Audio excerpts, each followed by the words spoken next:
So James Harden has finally been traded, and he's going to be going to the Brooklyn Nets in a four-team trade. It's a little bit complicated, so I'm going to get into each team, what they got, and then give my initial thoughts quickly as to who I think won this trade. And then I'm going to talk a bit more about the Nets because they're definitely the most interesting team here because they're getting James Harden, a superstar player that could potentially bring this team a championship this year. So first off with the Rockets, they brought in Victor Oladipo, Dante Exum, probably going to butcher his name, Rodion Kurucs, three Brooklyn first-rounders in 22, 24, and 2026. I'm not sure what exactly the protections are on this pick, maybe if some of them are lottery protected or not, but I'm sure we'll find out more about that later. There was a Milwaukee unprotected pick in 2022 that is also going to the Rockets, and four Brooklyn first-round pick swaps in 2021, 23, 25, and 2027. So that's what the Rockets got, definitely a lot. Then the Nets, they just got James Harden. The Pacers, they get Karis LeVert and a second-rounder, and the Cavs get Jarrett Allen, as well as Taurean Prince from the Brooklyn Nets.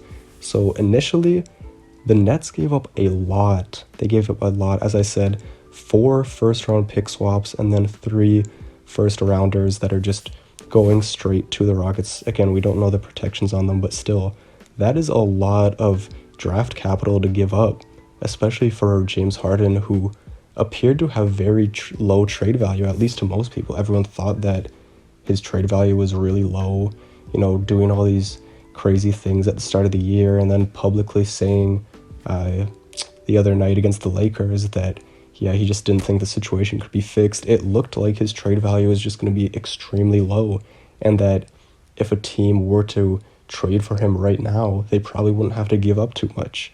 So for the Rockets, this was a very good haul, getting all those picks, especially since they were in need of picks after that Westbrook trade. So they got that. But then they also got Victor Oladipo, and I really like this move because, for one, Victor Oladipo is an expiring contract, right?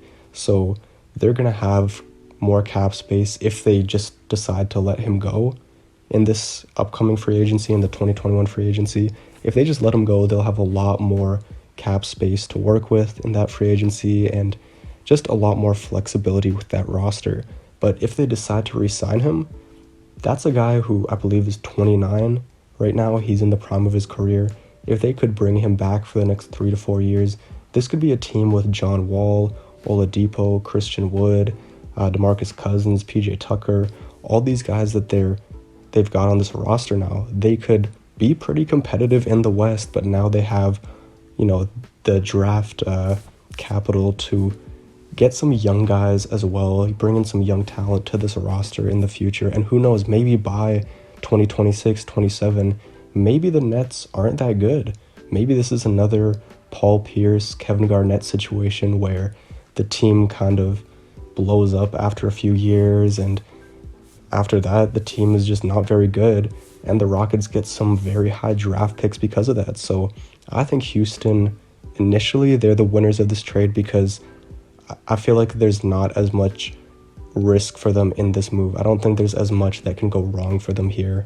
I think that they got rid of James Harden. The team will probably be better now because the chemistry, the locker room will just be a lot better.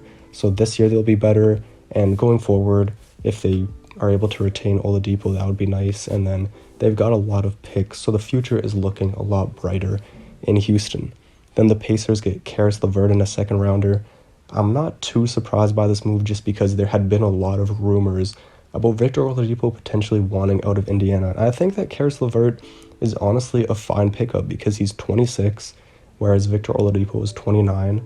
I can't remember off the top of my head what Karis LeVert's contract situation is, but I believe that he might actually be locked up for a few years. And whereas Oladipo, he's going to be able to go into free agency after this season. So they've got a nice young shooting guard who still has potential to improve, maybe become a fringe all-star level player in the league. And he's 3 years younger than Oladipo, and the Pacers are still going to be competitive this year with a starting lineup of Brogdon, LeVert, Malcolm Brogdon, TJ Warren, Domantas Sabonis, and Miles Turner. That's a very good starting lineup. They also got a second rounder in the deal for what that's worth. And I'm just quickly scanning. I don't think that they gave up any picks in this trade. No, they didn't. So unless that Milwaukee one belonged to them, but I'm not sure.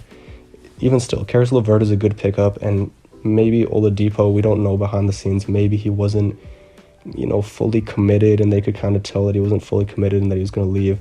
So if we kind of try to predict Oladipo potentially leaving and assuming that he was going to leave, getting Karis LeVert is a good return for him. So this is a fine trade for the Pacers, and I think that this is going to be a team that is still very competitive this year, and they're going to be good going down the line. They've got some nice players on this team, and I like the trade for them. Then the Cleveland Cavaliers, this is probably the most slept on team in this trade because I think the Jarrett Allen addition is pretty interesting just for the fact that they have Andre Drummond on the roster already. He's in the final year of his contract. Does that mean that Cleveland isn't interested in bringing him back? He's kind of been hard to evaluate this year. His defense has looked pretty good. He's shown some nice playmaking ability. His rebounding, obviously, we know is great. Inside scoring is pretty good. But offensively, it's been kind of weird watching him because he hasn't been the most efficient. And it seems like at times he's just trying to do too much. And I think that with Drummond, there's a chance that maybe he tries to demand more money than he's worth in free agency. And if you're Cleveland, you're probably not willing to give him that kind of extension, give him that kind of money. So maybe by getting Jarrett Allen, they can say, okay, now we can try to move on from Drummond. We can trade him for something versus you don't have Jarrett Allen. You keep Drummond for the whole season and then you kind of just lose him in free agency, right?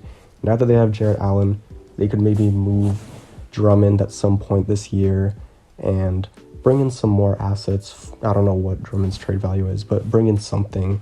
And then Taurean Prince, nice 3-and-D player, only 26 years old. I think that if you have a starting lineup of Colin Sexton, Darius Garland, Okoro, Taurean Prince, and Jarrett Allen, with guys like Kevin Porter, Chetty Osman, Larry Nance, and JaVale McGee, and then whatever you get for Drummond coming off the bench, that's a really underrated young team. And in the East, they could maybe make some noise going forward in the future, combined with whatever lottery pick that they get in this 2021 upcoming draft, right? Cleveland could be looking good in a few years. They've got a nice young core there. And then obviously the Brooklyn Nets. This is going to be interesting to see because there are a lot of people who would say, oh, this was a great trade for the Nets, undoubtedly, because on paper, just off the top of my head, they're probably the most talented team on paper right now. James Harden, I have him as about, I think, the 7th best player in the league.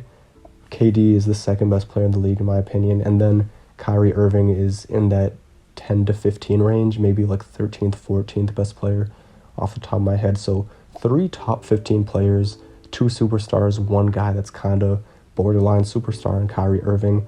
There's a ton of talent here. And Durant and Harden have a little bit of chemistry in OKC.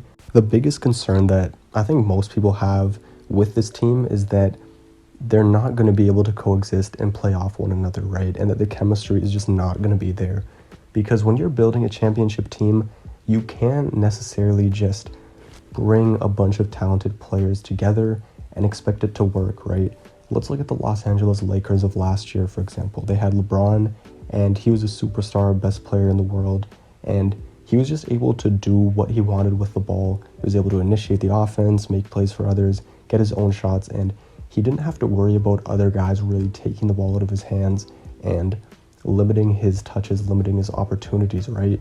Then you have Anthony Davis, right, who's a great scoring big, and LeBron is a guy who's a pass-first guy who wanted to get him the ball, get him shots, get him buckets. So those guys played very well together, and they got the majority of the shots in the offense, and then everyone else kind of fell in line. There wasn't necessarily like a established third guy. It was like there was a different third guy every single night. Maybe Kuzma would give them 15 to 20 points on one night.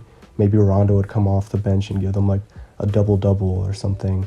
And they just had, it was just a collective group effort from the rest of the guys on that team, and they all complemented each other pretty well.